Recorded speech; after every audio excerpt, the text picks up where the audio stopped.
Welcome back, focused learners, to another explainer. Today, we're taking a deep dive into the unknown depths of the human psyche. We're going to explore those hidden parts of ourselves that we normally try really hard to ignore, and we'll discover a framework for understanding exactly how these hidden parts impact our daily lives. Let's get right into it. Think about a time recently when you just completely lost your cool. Maybe you fired off an overly aggressive email or made a terrible impulsive decision.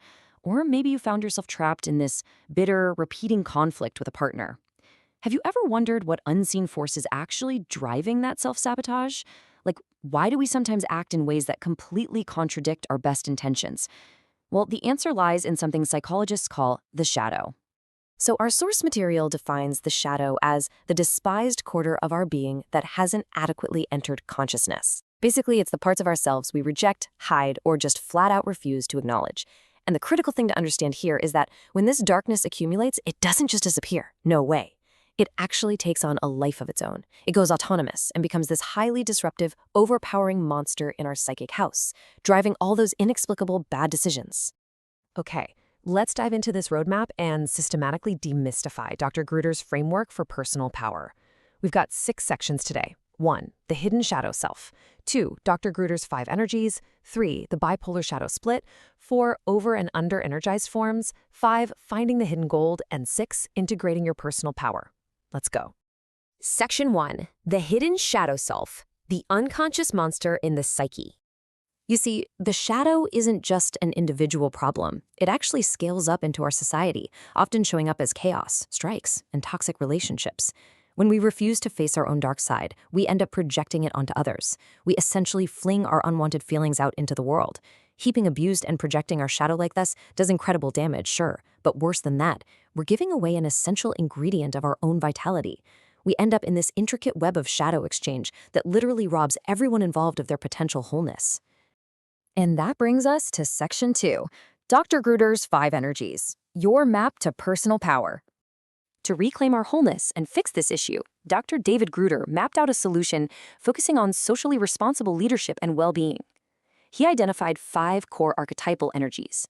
They are being, which is about love and passion; doing, which is action and courage; stability, providing security; change, which brings transformation; and choice-making, the mission-directed energy. These are the spiritually mature, high-side expressions we absolutely all need for right relationships with ourselves and the people around us. Moving into Section 3, the bipolar shadow split, the dysfunction at the extremes. Now, what's really interesting about this slide is how Dr. Gruder portrays each of these archetypes as a triangle. It's not as simple as just having these energies. The highest, most mature, fullest expression sits right up at the top peak. But if an energy falls into the shadow, it splits.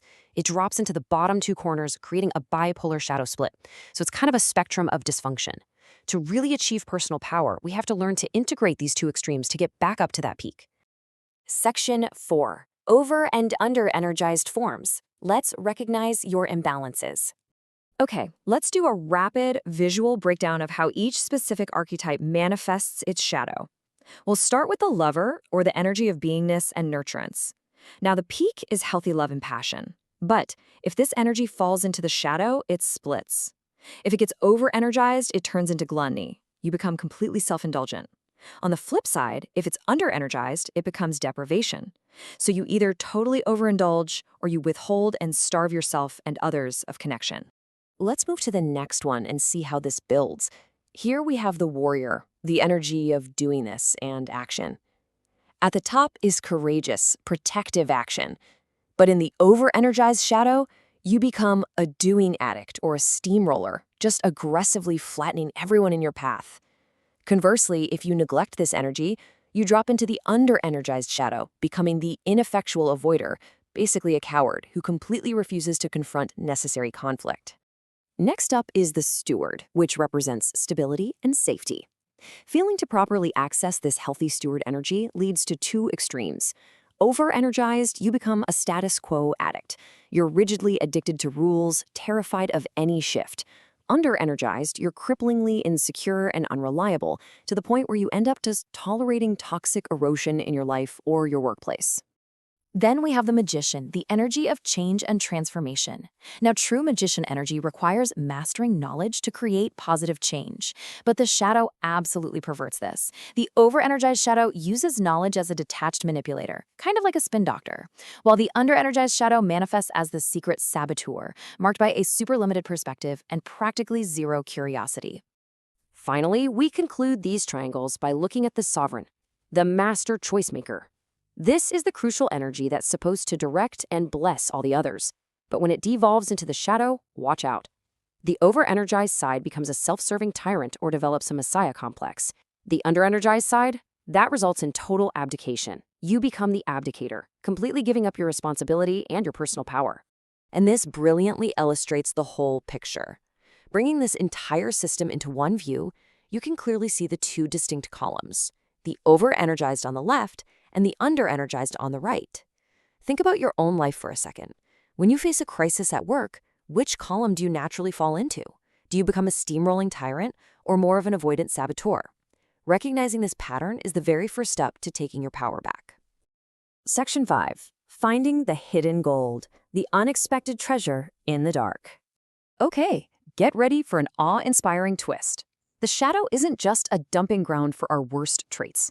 You see, culture is this great leveling process that demands we be ordinary. Because of that, anything less than ordinary goes into the shadow. But here's the kicker. Anything better than ordinary goes in there too. We actually repress our most profound nobility, our pure gold, because answering a higher calling can be deeply intimidating. So the crucial point is this: the shadow is actually the cornerstone of your vitality. As the text notes, discovering you have profound nobility is often far more terrifying than discovering your dark side. Letting that gold out might require a major life shift. But reframing shadow work this way, it turns it from a stigmatized, scary task into an incredibly empowering act of reclaiming your ultimate vitality. Section 6. Integrating your personal power, leadership and right relationships. So how do we actually apply this framework to our day-to-day lives? Well, research shows that most issues in organizations are actually relationship issues, and they're created by these exact over- or under-energized shadows we just talked about. Leaders model the tone. When you consciously upgrade your archetypal energies, moving from those shadow corners up to the peak, you directly improve teamwork, morale, and productivity across the board. The poet William Blake perfectly summarized this integration when he said, "We should go to heaven for form and to hell for energy and marry the two." True integration requires us to commit our sovereign choice-making energy to honoring both our light and our dark. We can't just cut off the shadow. We have to harness its immense energy and give it healthy form. As we wrap up this explainer, I want to leave you with a provocative question to really chew on today. Look at those 5 core energies again: being, doing, stability, change, and choice-making. Which of those 5 do you most need to pull out of the shadow and bring into balance right now to achieve your personal mission?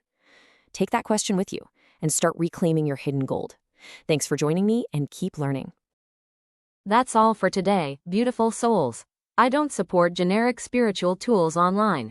But after years analyzing this space for the law of attraction, manifestation, and angel numbers, I focus only on concepts that feel thoughtful instead of hype-driven. If you've ever wanted a highly intellectual perspective on your numbers, life path, and recurring themes, let's look at the math. Head over to my profile page or video description to launch your free personalized experience today. Like, share, comment, subscribe, and follow for more angel number insights, spiritual mindset upgrades, and manifestation wisdom. Thanks for supporting and watching. Have a great day.